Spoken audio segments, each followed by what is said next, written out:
in that, answering that last question, you, actually a couple of the questions, it sounds like you've referenced what you are as, in part, an accumulation of knowledge and experience. Continually So, expanding. Did you, and all of us for that matter, exist? I mean, I'm wondering about the relationship of that to the physical matter and universe. I'm having a hard time finding the words, and I'm hoping that it's We've got making you. sense. Yeah, just understanding, is that what's informing this entire reality, that we're experiencing? Thought was thought upon increasingly and increasingly and increasingly before physical matter emerged. Mm-hmm. So there was already a marvelous, satisfying continuum of thought before physical matter was given birth to, you could say, out of thought itself. The basis of your being, all of you, from our perspective, we label it as desire-based intelligence. So in tandem with consciousness at all, which was non-physical to begin with and remains non-physical predominantly, there was desire. Once there was thought, there was desire for the next. And that really is the inception of being. This goes back, you couldn't quantify it in years, and it's not necessary at all that you do. But the intentions put forth to create the resplendent balance of this physical reality are mastery that is unparalleled. This physical experience that you are all a part of and that we are a part of is creation at the limits of creative possibility, becoming greater and greater and greater creation all the time. There exist, all right, you're asking for it here. Yes. There exist dimensions where consciousness abounds that by your standards and definitions far surpass the pliability of your physical reality, but they are not stabilized in the way that physical reality is. In other words, they are, you might compare the embryo to the beautiful human in terms of the embryonic nature of that which will, at some point, years after you are all long dead in these particular physical bodies, become what, from this vantage point, would be considered a hyper-physicality, a hyper-physical reality. It's eternal, this trajectory of becoming and becoming and becoming. But in the beginning, there was thought, and thought then desired. And here we all are. So this feels like a creative exploration play. You use that term a lot, of that thought and intention, and it's all continuing to expand and grow, even outside of the physical realm. This is contributing to the growth of the condition that you exist in, and that we come from. Absolutely. And So that's exciting. source is not finished, Right. and now you're lowly humans trying to prove, that you got the gate code to get back to where we are. Right. You, friends, are the physical extension of that which we are, taking thought and desire beyond where it has ever been. Our appreciation for you is off the charts. It is beyond description. You are... Brave makes it sound like you've got a lot of important work to do here that is sort of dire. You are so eager, non-physically, to come here and play physically. You are so eager each and every time you do it. And so when you can resonate with that eagerness and create your life experience from the vibrational vantage point that is represented in that eagerness, you're creating more than can be identified or contained in any way. That is certainly where the harnessing of energy that becomes electricity and pursuits like that come from. But that is not confined only to the currents of electricity that you have established on your physical planet. There is a rippling and a paralleling that extends far beyond this dimension of physicality and fortifies that which has yet to be. We like these sorts of conversations. We get a lot of my boss sucks and how do I find a way to quit my job? And, no. So we like this. Do you mind if I have a few more follow-on questions to that kind of, and bear with me because it is mind-blowing, right? You're just allowing friend Angela to focus on what she wants her question to be, so you're just buying her time. You mentioned the idea of returning. I think I had it seemed like you talked about the idea of reincarnation, so that is common, and how does that work in terms of the fluidity of the source and, versus or in conjunction with the source self?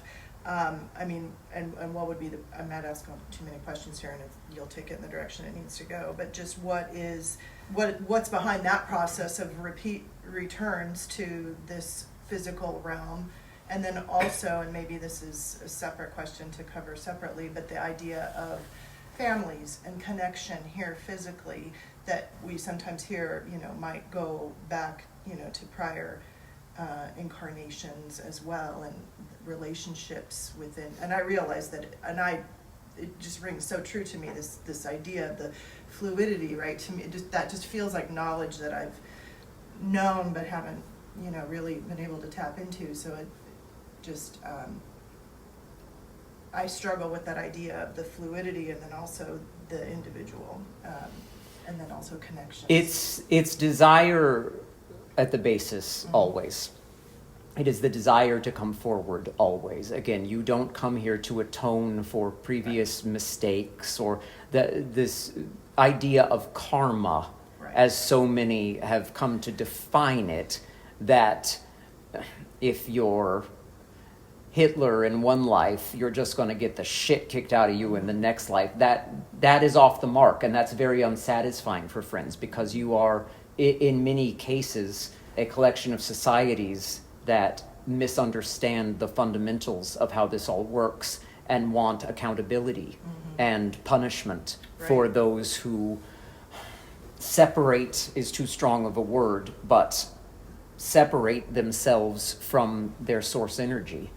And it is only in that separation that you would even think ill of another. And it's okay, it's all right when you do it.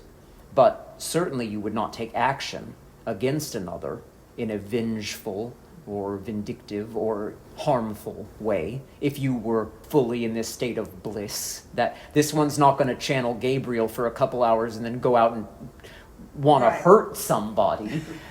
So that is why we recommend this process of elevating your vibration, which is just about feeling better and better and better and better, regardless of what you're going to do with it. Just feeling good for feeling good's sake. Not so that you can win a prize or make a living or show off or something like that. It's just about, that is the nature of your being. And so the desire is both what brings you here and what keeps you here. And it takes a lot of lifetimes, again, more than could be numerated, if that is in fact a word, for you to fulfill desire, because you're establishing more and more desire along the way. So the way it works in terms of linking back up with friends, in other words, this one felt it the first time that he laid eyes on friend Heather years ago when they first became friends, and also with his friend Adi, who they have been friends for almost 40 years now, a substantial portion of this one's physical life. The moment that he saw these individuals, it was a hello again sort of experience. Before there was any sort of intellectual bandwidth to understand this, he just knew that there was recognition taking place, and you all experience that. And so what does that mean? Does that mean that he and friend Heather have incarnated into other lifetimes together? Absolutely it does. Could it mean even that he and friend Heather have been the same person in another lifetime? Indeed it could. Your source self is not fixed in its focus in the way that the comparatively trivial focus of just a human lifetime is separated out so that you can play out this dynamic of relationship here in the physical form.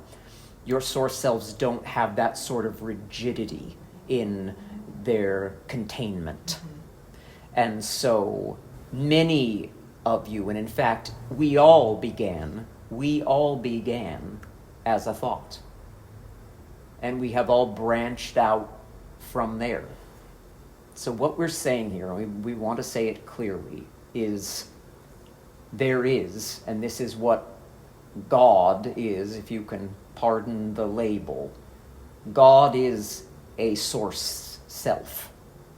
And all focuses of source self, sort of a comparative equivalent of human beings focused together as an extension of oneness. So you can split hairs and say that each of you has your own source self, and you can also truthfully, accurately say that we all have one source self.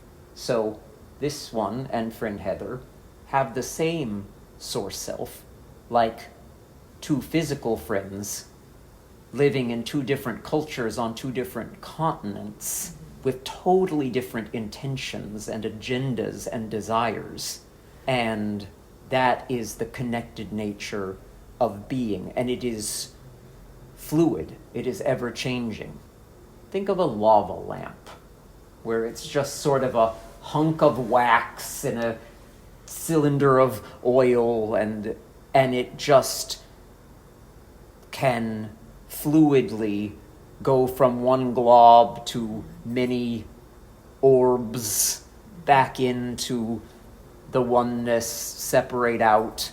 This one had a lava lamp as a child that one of his irritating neighbor friends shook up when it was hot, and that was the end of that particular lava lamp. Oh. And so that's okay, there were more lava lamps. There's always, put that, if you take nothing else away from this day, there's always another lava lamp. So we like these questions. We love the playful nature of your inquiry, the soft nature of your inquiry to begin with. In other words, you're not trying to accomplish an understanding so you can ace a test. You have a curiosity that is about as focused as a curiosity can be. And that is delicious. That is a delicious intention to interact with here. So a lot of it could be filed under, don't worry about it. Just, you know it all within yourself. And when you have a hunch about it, you're probably right about it if it feels good to you. And if it feels terrifying or abysmal, you're probably wrong about it. And it's all about the way it feels to you. But most of it, you don't need to know while you're here. And you do know within the broader being that you are. But really, it's useful for you to remember to put your underwear on the inside of your clothes and show up at appointment times and eat when you're hungry and make it to the toilet and all of this. And so we would be primarily concerned with the functional nature of things, with an understanding that beyond what you are prioritizing here in your physical fulfillment of your desires and your emotional fulfillment of your desires, that it's all good. It's all good. And it is a vast network beyond that which any physical network has caught up to. So it really takes the brain almost into arenas that are cumbersome to translate. Mm-hmm. That's when a friend takes too much LSD and kind of doesn't come back, you know. Now their underwear's on the outside, you know. That's how it happens. Oh. But that said, the evolution of human being is a greater and greater intellectualizing and understanding of all of this. What so many consider to be old thinking, i.e. thinking from childhood, is really pretty new thinking. There's much older thinking than that that you have access to. That's really just kind of something that just happened, Yes. your childhoods. Right. Because Old in the context of this you life, right? were a long time coming before you got here into this physical body, and you will be eternally becoming thereafter. Thank you. Really good, really fun.